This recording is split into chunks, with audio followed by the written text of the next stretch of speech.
Kryetari i Partisë Demokratike Sali Berisha, gjatë një deklarate për media, foli për kontratën e aeroportit të Vlorës. Gjatë fjalës së tij, Berisha u shpreh se prishja e kontratës për aeroportin lidhet sipas tij me interesa personale dhe përfitime të paligjshme. Ai akuzoi Edi Ramën dhe Taulant Ballën për përfshirjen në një skem korrupsioni, ndërsa pretendoi se vendi rrezikon gjoba të mëdha financiare. Sipas Berishës, pasi Rama dhe Balla e panë që Pacolli nuk i dorëzoi aksionet pas presionit, ata vendosën që të ndërpresin kontratën koncesionare. Shqiptarët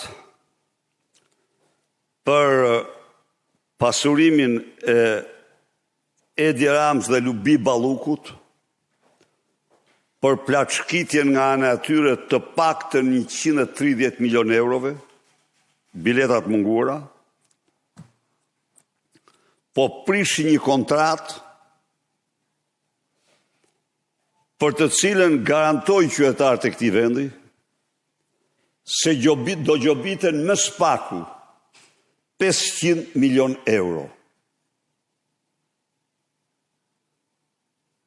Po prishin një kontratë dhe po prishin kontratën vetëm e vetëm se e panë që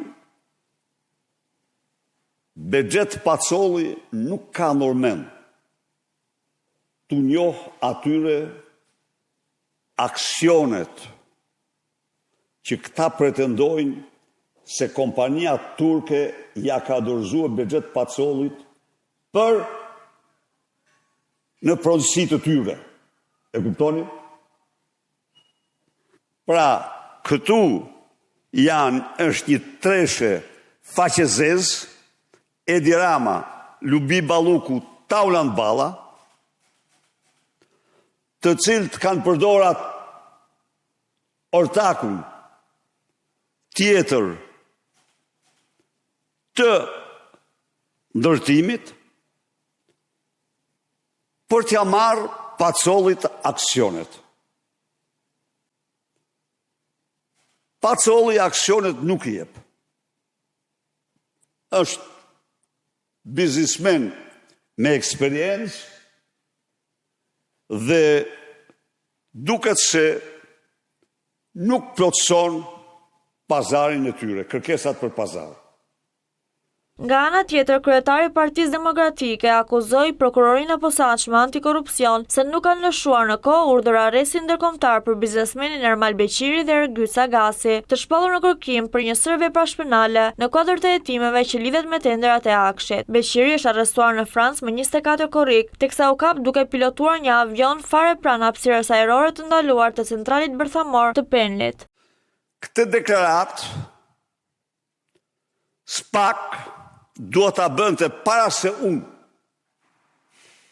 Duhet ta bënte që në datën 24 prill. Kur unë denoncova këtu se nuk është lëshuar urdhër ndërkombëtar arresti për Agasin dhe Ermal Beqirin. Informacionet e mia ishin se Beqiri po blinte avion dhe po krijonte sipërmarrje në Austri dhe Sloveni. Dhe unë e kisha të vështirë ta imagjinoja se po të kishte shkuar urdhri arrestit nga Interpoli, nga Europoli, agjensitë ligjzbatuese austriake dhe slovene nuk do ta ekzekutonin. SPAK-u nuk e deklaroi atëherë. SPAK-u nuk e deklaroi as para daljes time të dytë këtë. SPAK-u e deklaroi pas daljes time të dytë. Dhe unë nuk e vend dyshim. Gjersa thotë e kanë lëshuar. Mëtej, Berisha u shpreh se afera e portit të Durrësit është sipas tij afera më e madhe korruptive në Europë. Ai akuzon kryeministrin Edi Rama për një dëm prej rreth 5 miliardë eurosh, duke përfshirë projektin e portit të Durrësit dhe ndërtimin e portit të ri.